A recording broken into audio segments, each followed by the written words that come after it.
નમસ્તે દર્શક મિત્રો, હું છું હર્ષ અને આપનું હાર્દિક સ્વાગત કરું છું મારી યુટ્યુબ ચેનલ હર્ષનો જાયકોમાં.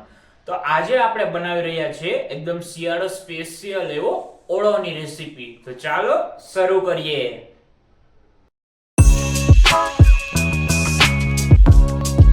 રીંગણનો ઓળો બનાવવા માટે સૌ પ્રથમ આપણે બે મોટી સાઈઝના રીંગણા લઈ લીધા છે.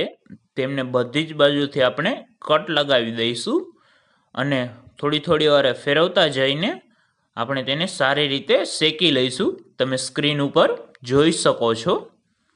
આપણા રીંગણા શેકાઈ જાય ત્યારબાદ તેની છાલ ઉતારી અને તેનો માવો સારી રીતે મેશ કરી દઈશું. તમે સ્ક્રીન ઉપર જોઈ શકો છો. રીંગણના ઓળામાં વઘાર કરવા માટે આપણે એક પેન લઈ લીધું છે. તેમાં અંદાજે 4 ટેબલ સ્પૂન જેટલું તેલ ગરમ કરી લઈશું.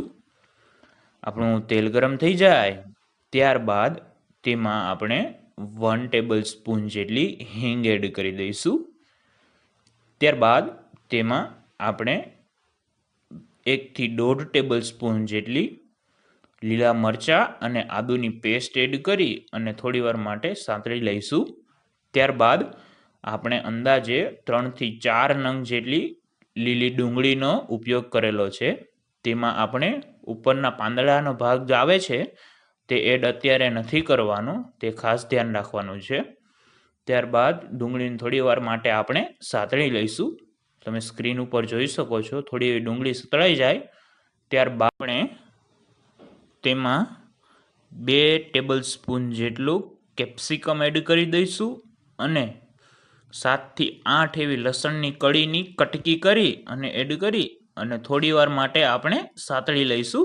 જ્યાં સુધી આપણી ડુંગળી એકદમ ગોલ્ડન બ્રાઉન ન થઈ જાય ત્યાં સુધી આપણે બધી જ વસ્તુને સારી રીતે સાતળી લઈશું. તમે સ્ક્રીન ઉપર જોઈ શકો છો કે આપણી ડુંગળી ગોલ્ડન બ્રાઉન થઈ ગઈ છે.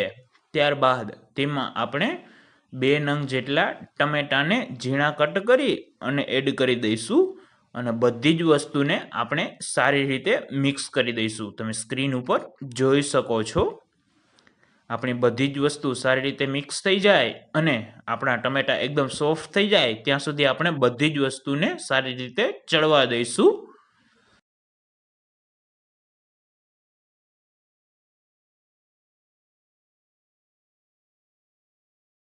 તમે સ્ક્રીન ઉપર જોઈ શકો છો કે આપણા ટમેટા એકદમ સોફ્ટ થઈ ગયા છે. ત્યારબાદ આપણે તેમાં સ્વાદ પ્રમાણે નમક એડ કરી દઈશું. મેં અત્યારે તેમાં 1 ટેબલ સ્પૂન નમક એડ કર્યું છે. ત્યારબાદ 1/2 ટેબલ સ્પૂન જેટલો આપણે તેમાં હળદર પાવડર એડ કરી દઈશું. ત્યારબાદ અંદાજે 1.5 થી 2 ટેબલ સ્પૂન જેટલું ધાણા જીરું પાવડર એડ કરી દઈશું. ત્યારબાદ તમારા ઘરમાં જેવી તીખાશ ખવાતી હોય તે પ્રમાણે તેમાં લાલ મરચું પાવડર એડ કરજો. મેં અત્યારે તેમાં 1 ટેબલ સ્પૂન જેટલું લાલ મરચું પાવડર એડ કર્યું છે. ત્યારબાદ આપણે તેમાં 1 ટેબલ સ્પૂન જેટલી લસણની ચટણી એડ કરી દઈશું અને બધી જ વસ્તુને આપણે સારી રીતે મિક્સ કરી દઈશું. એક વસ્તુનું ખાસ ધ્યાન રાખજો, આ સમયે આપણે ગેસની આંચને સાવ ધીમી કરી દઈશું જેથી આપણા મસાલા બળી ન જાય. 2 થી 3 મિનિટ માટે સાતળી લઈએ. 2 થી 3 મિનિટ થઈ જાય ત્યારબાદ તેમાં આપણે થોડું એવું પાણી એડ કરી અને બધી જ વસ્તુને આપણે થોડી વાર માટે ચડવા દઈશું જ્યાં સુધી તેમાંથી તેલ છૂટું ન પડી જાય. તમે સ્ક્રીન ઉપર જોઈ શકો છો. તમે સ્ક્રીન ઉપર જોઈ શકો છો કે આપણી ગ્રેવીમાંથી તેલ છૂટું પડી ગયું છે. ત્યારબાદ આપણે જે રીંગણા શેકેલા હતા તેમનો માવો એડ કરી દઈશું. ત્યારબાદ આપણે જે લીલી ડુંગળી એડ કરી હતી તેમનો ઉપરનો જે પાંદડાનો ભાગ આવે છે તે એડ કરી દઈશું અને ત્યારબાદ 4 થી 5 એવા લીલી લસણની કટકી કરી અને એડ કરી દઈશું અને બધી જ વસ્તુને આપણે સારી રીતે મિક્સ કરી દઈશું. તમે સ્ક્રીન ઉપર જોઈ શકો છો. બધી જ વસ્તુ સારી રીતે મિક્સ થઈ જાય ત્યારબાદ આપણે તેને ઢાંકણ ઢાંકી દઈશું અને 5 થી 7 મિનિટ માટે ચડવા દઈશું. 5-7 મિનિટ થઈ ગઈ છે. હવે આપણે ઢાંકણને ખોલીને જોઈએ તો તમે સ્ક્રીન ઉપર જોઈ શકો છો કે આપણો ઓળો સારી રીતે ચડી ગયો છે અને સાઈડમાંથી તેલ પણ છૂટું પડી ગયું છે. આ સમયે આપણે ગેસની આંચને બંધ કરી દઈશું અને આપણા ઓળાને ધાણાથી ગાર્નિશ કરી દઈશું. આપણો શિયાળા સ્પેશિયલ ઓળો તૈયાર છે. આપણે તેને ગરમા ગરમ રોટલા સાથે સર્વ કરી દઈએ.